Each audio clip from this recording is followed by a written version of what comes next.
Constat d'une boule dans le sein après palpation, douleur mammaire, deux signes qui suscitent interrogations et consultations chez celles qui sont averties. Possible que ce soit une tumeur bénigne et à ce niveau, pas de panique, mais également elle peut être maligne. Et là, c'est beaucoup plus préoccupant puisqu'il peut s'agir du cancer du sein. Le constat d'un nodule dans le sein d'une femme doit l'amener à consulter obligatoirement un médecin.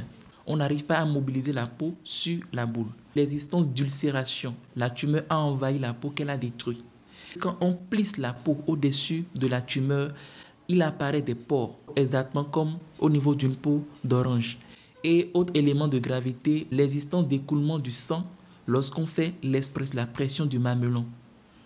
Au-delà de ces signes de malignité qui sont liés directement à la tumeur, il y a l'existence de nodules au niveau des creux, des aisselles ou au-dessus des clavicules. Considéré comme le tout premier des cancers chez la femme, le cancer du sein frappait il y a quelques années que les femmes âgées. Mais de nos jours, plusieurs facteurs ont élargi cette cible. Au-delà de 30 ans, pour la première grossesse, c'est un facteur de risque du cancer du sein. Il y a la puberté précoce. Une femme qui a ses premières règles avant l'âge de 12 ans. Il y a la ménopause tardive. Une femme qui a sa ménopause au-delà de 55 ans. L'absence d'accouchement chez une femme. L'absence d'allaitement maternel chez les femmes qui ont eu à accoucher.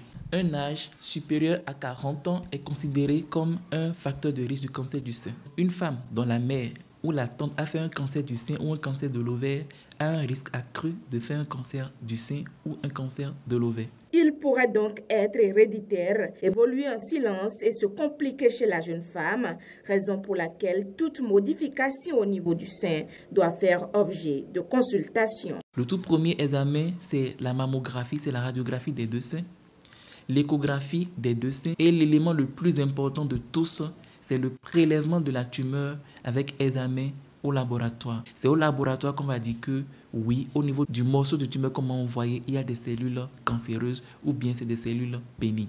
Et que faire lorsqu'il s'agit des cellules cancéreuses? Tout premier élément du traitement du cancer du sein, c'est la chirurgie. En fonction de la taille de la tumeur et du type qu'on a découvert au laboratoire, on peut être amené à enlever tout le sein ou bien enlever une partie du sein, emportant la totalité de la tumeur. La deuxième chose, c'est la chirurgie des aisselles. Alors, on va enlever les ganglions au niveau de l'aisselle. Après ça, il y a la radiothérapie. C'est la radiothérapie qui n'est pas disponible au Bénin. Donc, actuellement, quand on finit la chirurgie, il faut évacuer les patients à l'extérieur pour, entre autres, la radiothérapie. Radiothérapie possible qu'à l'extérieur, le sort des patientes ne disposant pas de moyens financiers est donc connu d'avance. Ici au Bénin, leur traitement s'arrête à ce stade. Seule solution qui s'offre à elles, attendre et compter les jours. Ainsi, dans notre pays, la guérison de ce mal ne pourra être possible que lorsqu'il est précocement diagnostiqué. Non, le cancer du sein découvert tôt peut se guérir, ça il faut retenir ça. Et si c'est une tumeur de petite taille, qui n'est pas agressive, qui n'a pas déjà donné des métastases au niveau d'autres organes et qu'on enlève la totalité du sein, on règle en grande partie le problème. Un problème qui va se compliquer davantage en l'absence de soins. Tu as un cancer du sein et on ne traite pas. Qu'est-ce qui se passe? Ça envahit la peau, ça envahit les muscles du thorax et puis ça envahit les ganglions de proche en proche et puis ça envahit les autres organes à distance tels que le foie, les poumons, le cerveau, les os, etc. Et c'est à ce stade-là qu'on ne veut pas voir les patients parce qu'à ce stade, on ne peut faire que les accompagner vers la mort. À un stade avancé, c'est donc peu de chances qui s'offrent dans l'un ou l'autre des cas. Et c'est pour cela qu'on met un accent particulier sur le dépistage précoce. Et parlant du dépistage, il y a les dépistages de masse. Et maintenant, il y a les dépistages individuels. Là, c'est la personne qui prend l'initiative. Je vais voir mon médecin pour le dépistage du cancer du sein. La deuxième chose, c'est l'auto-examen des seins. Il s'agit de l'examen des seins que doit réaliser chaque femme jusqu'à sa ménopause. L'auto-examen des seins se fait au cours de la première partie du cycle, c'est-à-dire dès que vous commencez les règles, au cours des 10 premiers jours, il faut examiner les seins. Le moment idéal, c'est à la fin des règles. Vous faites l'examen de votre sein. Devant un miroir, vous regardez les deux seins. Vous voyez s'il y a une anomalie visuelle.